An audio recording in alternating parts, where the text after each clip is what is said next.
This Sunday, November 20th at 3 p.m. at the Lutheran Church of the Cross, the Mennonite Community Orchestra will be presenting a concert that they are calling The Power of Love. This is a concert that is a collaboration with the Mennonite Disaster Service.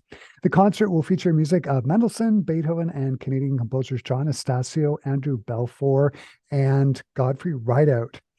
Joining me here over Zoom, I am joined by the conductor of the Mennonite Community Orchestra, Andrea Bell, and the orchestra's concertmaster, John Taves. Hi, John and Andrea. It's nice to see you here over Zoom. Thanks for having us. Yeah, thanks for Mm. having us. Andrea, I'm going to start the conversation with you. One of the things I found remarkable about this concert is it's a Canadian content party. The orchestra is going to be performing music of Godfrey Rideout, John Estacio, and Andrew Belfour. Can you talk about the pieces and perhaps describe them for our listeners? Sure. Well, I'm super excited to be doing a piece by Andrew Balfour. We were in youth orchestra together way back when, so I was so excited we could do this piece. I think he wrote it for Tafel Music. They premiered it, so we're very excited to have our string players do that. It's beautiful work. And so that's exciting.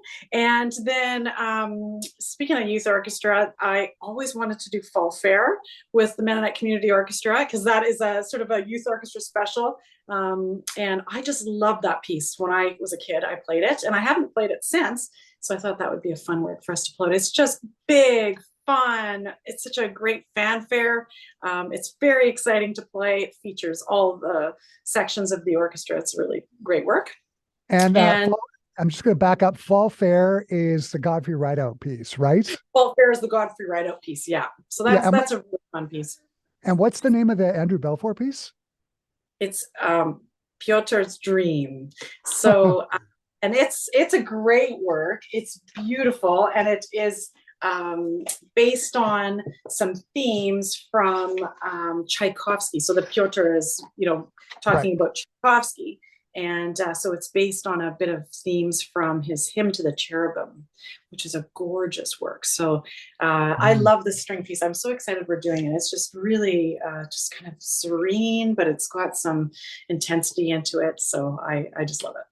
And then the last Canadian work is a John Estacio. What can you tell us about that? Yeah, so John Estacio, amazing composer, of course. And I was really excited to be able to do this work. We're doing two movements of the Farmer's Symphony.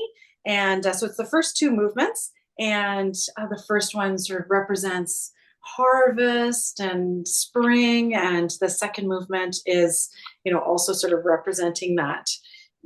You just hear like prairie landscape, spring, summer, the growing harvest, sun, the wind, like Uh, you hear the wind.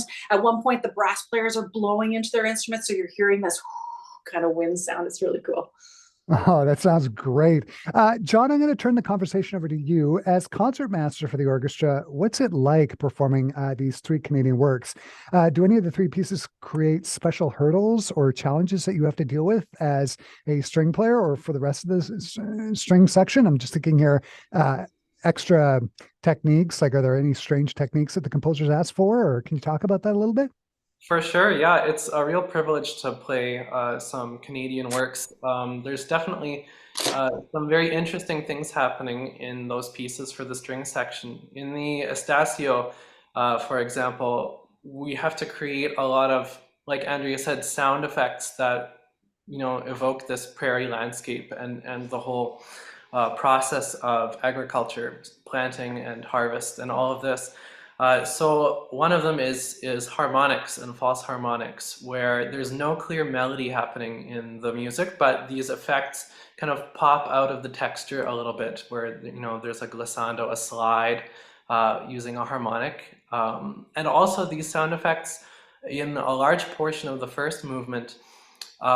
There's no time signature like we're used to hearing the beats, right? And Wow. instead, you'll at the concert you'll see Andrea counting 1, 2, 3, and each section, each segment is measured in seconds instead of beats, and so it takes a little bit to adjust to this new way of playing for sure. And do all the string players have to do that all at the same time? I'm That's a presuming. great question. Yeah, sometimes it will be in sync, and sometimes he gives you a pattern, and everyone is doing it at their own pace, asynchronous. So that certainly presents some challenges. Oh, that's fantastic. Andrea, the concert's also going to feature Beethoven's Leonore 3 Overture. Have you conducted the overture before, and what made you pick this piece? Well, I do love this piece so much. Many years ago, when I was pregnant with my first child, so it was about 22 years ago, I saw Fidelio in Vienna, and it was such a great experience. I had not seen it yet at that point. I think they've done it. Manitoba Opera's done it since, but it was the first time I'd seen it. I just remember thinking, this is amazing. I love that Beethoven. I love that overture. So, and it's a challenge. It's a great challenge for us to play, but the orchestra sounds fantastic, really fantastic. Yeah, it's great. And for me, as a wind player, whenever I think of Leonore 3, what's the first thing I think of? The trumpet fanfares. Who's your Yeah. trumpet player? He deserves a shout out. Who is it? Oh yeah, she's fantastic. Where's our trumpet? I'm pulling it a blank.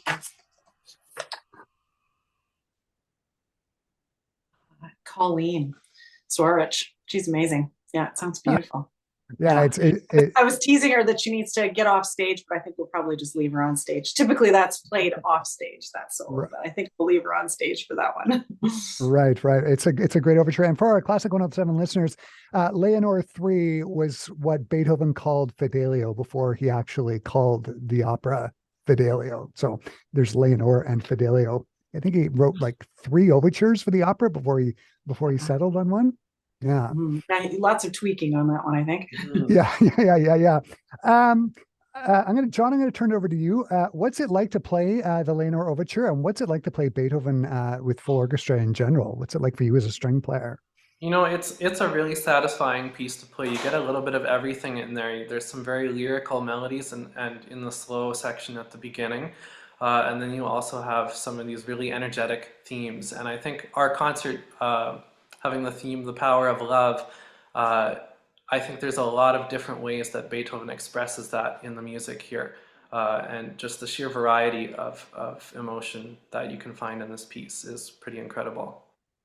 Fantastic. Andrea, I'm going to ask you about the pianist Anne Kelm, who is the recent winner of the CMU Verna May Jansen competition. She's going to be playing some Mendelssohn. Can you tell us about her and what exactly she's going to be playing on the program? Yeah, so she's won a competition at CMU, and so we're so thrilled to have CMU students perform with us, and especially Anne as a soloist. And she studies with Shirley Sawatsky at CMU, and so she's an excellent pianist. We're so happy to have her play with us. She's playing the first movement of the Mendelssohn Piano Concerto No. 1. And wow, does she sound great. It's really exciting to play, so it's fun to have her there with us. Yeah, that Mendelssohn concerto is fantastic. The concert sound on Sunday sounds like it's going to be just great. Andrea, how much are tickets, and where can people go to buy tickets and find out more details? Right. So tickets are $20 for adults, $10 for students, and 12 and under is free. And you can get tickets from at CMU or from orchestra members, or I think you can get them at the door as well. So, or you could contact us, MCO at mcorchestrawinnipeg@gmail.com too. So. Fantastic. Andrea and John, this has just been great. Thanks for taking the time to chat with me today. Sounds like it's going to be a fantastic concert. Thanks so much. Thanks for having us on.